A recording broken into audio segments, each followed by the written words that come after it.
गोरखपुर का ये मंच भीषण गर्मी के बीच उमड़ी महिलाओं की भीड़ और उसी के बीच शुरू हुआ एक ऐसा भाषण जिसने सियासत का ताप और भी ज्यादा बढ़ा दिया। सीएम योगी आदित्यनाथ जैसे ही मंच पर आए, उनके निशाने पर सीधे विपक्ष था। शब्द तीखे थे, अंदाज आक्रामक और संदेश बिल्कुल साफ था।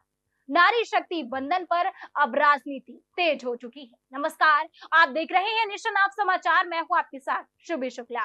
सीएम ने कांग्रेस और समाजवादी पार्टी को सीधे कटघरे में खड़ा करते हुए कहा कि ये दल महिलाओं को नेतृत्व में आगे नहीं देखना चाहते।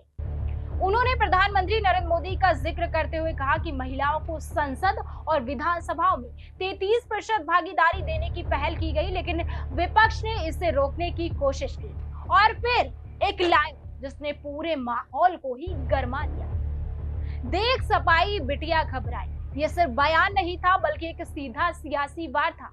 लेकिन कहानी सिर्फ आरोपों तक सीमित नहीं रही, मंच से आंकड़े भी पेश किए गए। सीएम ने दावा किया कि 2017 से पहले यूपी पुलिस में महिलाओं की संख्या बेहद कम थी, लेकिन अब ये कई गुना बढ़ चुकी है और भर्ती में 20% आरक्षण अनिवार्य कर दिया गया है। सरकारी नौकरियों से लेकर स्टार्टअप तक महिलाओं की बढ़ती भागीदारी को उन्होंने बदलाव की नई तस्वीर बताया। भीड़ में बैठी महिलाएं हर बयान पर तालियों से प्रतिक्रिया दे रही थी, जैसे सिर्फ भाषण नहीं बल्कि भरोसे का ऐलान हो। सीएम योगी ने साफ कहा कि महिलाओं को उनका अधिकार अब ज्यादा समय तक नहीं रोका जा सकता। ये कोई दया नहीं बल्कि उनका हक है।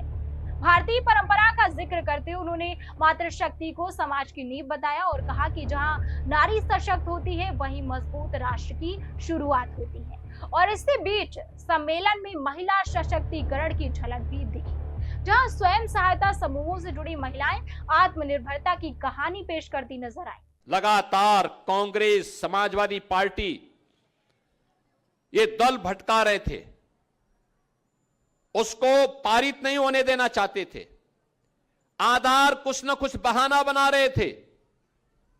इनका इतिहास ही नारी विरोधी रहा है, इनके कारनामे नारी विरोधी रहे हैं। कौन नहीं जानता है कांग्रेस के इतिहास को। नारी को उसका अधिकार मिले, वंचितों को, दलितों को उसका अधिकार मिले, पिछड़ी जाति को उसका अधिकार मिले, वो हमेशा उसमें बाधक रही।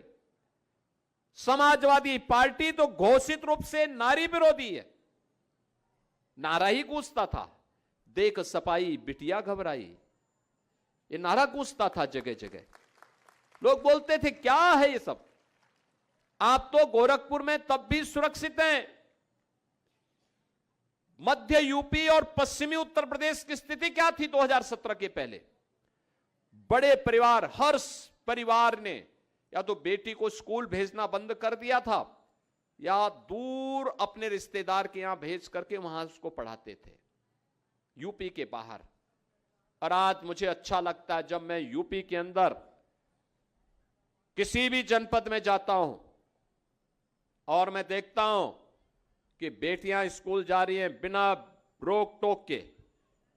पुलिस में आप याद करिए 1947 से 2017 तक उत्तर प्रदेश पुलिस में महिलाओं की भागीदारी मात्र 10,000 थी और आज इनकी संख्या 44 से 45,000 है।